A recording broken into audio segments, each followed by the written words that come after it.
मानसशास्त्र असं सांगतं की दिवसाला प्रत्येक माणसाच्या डोक्यामध्ये 40,000 विचार येतात आणि त्यातले तो किती कुठे कसे खर्च करतो त्याच्यावर त्याच्या पुढच्या आयुष्याची दिशा आणि दशा असते. आमच्या 40,000 विचारातले 35,000 विचार जर मोबाईल, हिंदू, मुसलमान, भारत, पाकिस्तान आणि मंदिर मस्जिदीमध्ये घेऊन जात असेल तर तुमचं या देशामध्ये काहीच होणार नाही. फेब्रुवारी महिना चालू आहे सध्या. किती फेब्रुवारी सुरू झालं आमचं मिशन? 7 का 6 ते मला तर कळत नाही. किती? 7. बघा ट्रेन दिसते आपल्याकडे. 7 ला मिशन सुरू झालं, 14 ला संपलं. प्रेमाचा आठवडा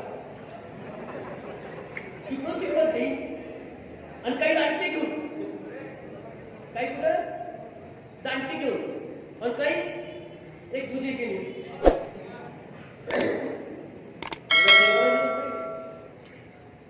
प्रेम शिवाजी महाराजांनी सुद्धा, प्रेम भगतसिंगाने सुद्धा केलं.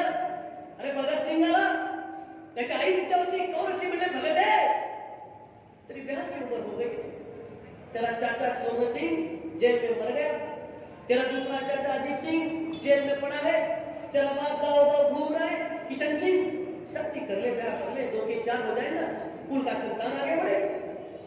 और इसी में से बच्चों की माँ मेरी शादी कब की हो चुकी है और ये आजादी मेरी भूल भगत सिंगाने प्रेम केलं, जीवापाड प्रेम केलं, या देशावर या राष्ट्रावर प्रेम केलं. त्याने सांगितलं मी मरेन या मातीसाठी आणि जगेन या मातीसाठी. माझं मरण जर या मातीसाठी स्वातंत्र्याला जर प्रेरणा देणार ठरेल तर मी मरण पत्करेन असा भगतसिंग सांगतो. की आपलं प्रेम कुठं आणि आमचं प्रेम कुठं. मी सांगत असतो की या जगामध्ये सगळ्यात जास्त महत्वाचं आपल्यासाठी कोण असेल तर आपले आई बाप आहे, भावांमध्ये बहीण. आपले आई बाप आहे. आपल्या आई बापापेक्षा मोठं दैवत या जगामध्ये तुमच्यासाठी कोणीच नाही. मान्य करतात. मी नेहमी म्हणत असतो की आई काय असतं, आई त्या आई झाल्याशिवाय कळत नाही आणि बाप काय असतो ते बाप झाल्याशिवाय कळत नाही. आईचा पोळा तर बापाचा पोळा प्रचंड जीव असतो.